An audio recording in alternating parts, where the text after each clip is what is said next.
He is more than you could ever need. He's more than the eye could see. I don't deserve His love, but He's always been there for me. You see, Jesus met me when I was at my lowest. And if you don't know Jesus, know this.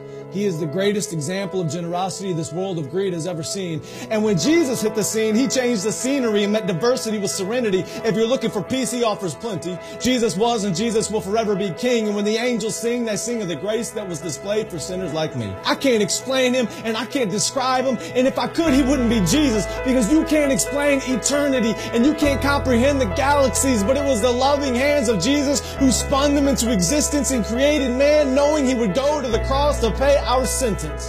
There was a certificate of judgment with a period after the sentence, and we were sentenced to death long before He said it is finished. He is a father to the orphan, a shelter for the homeless, a hiding place for the abused, and an anchor for our storms. He stormed the gates of hell and came out on top, and the power of His gospel cannot be stopped, even when the world tries.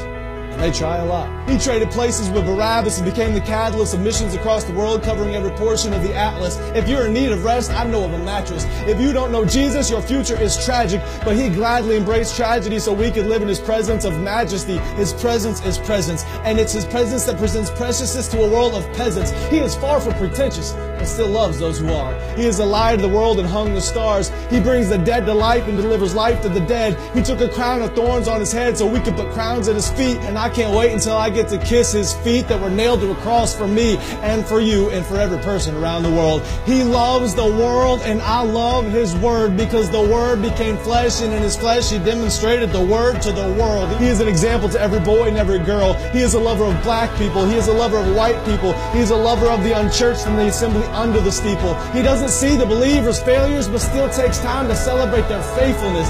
It's the power of the Spirit that enables us and gives us boldness when the world labels us. And if you want to label me, please call me a Jesus freak. If that freaks you out, good. Because it's better to be good with God than to fight being misunderstood by a world that could never understand.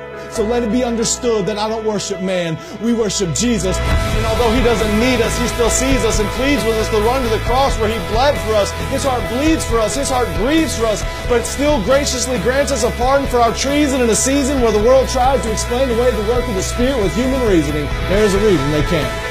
Because the Spirit is like the wind, and the wind cannot be seen. But loved is the one who believes without seeing the unseen. I'm telling you today that Jesus is something. He's something more. He's something great. And if you want to know Him, you don't have to wait. He stands at the narrow path with a key to the gate, and you only have to reach out and embrace His grace. I don't care who's president. I have a King who is always present. I don't care who holds musical celebrity. The voice of the Lord will always be the sweetest melody. I don't care who owns the riches of the globe. My Jesus holds more wealth than one ruby on His robe. I don't care who is the strongest or the fastest. Nothing matches the Creator of the universe and His immortal, infinite status. I don't care about religious leaders who died and stayed dead. I'll only worship the one who conquered death and wears a crown on His head.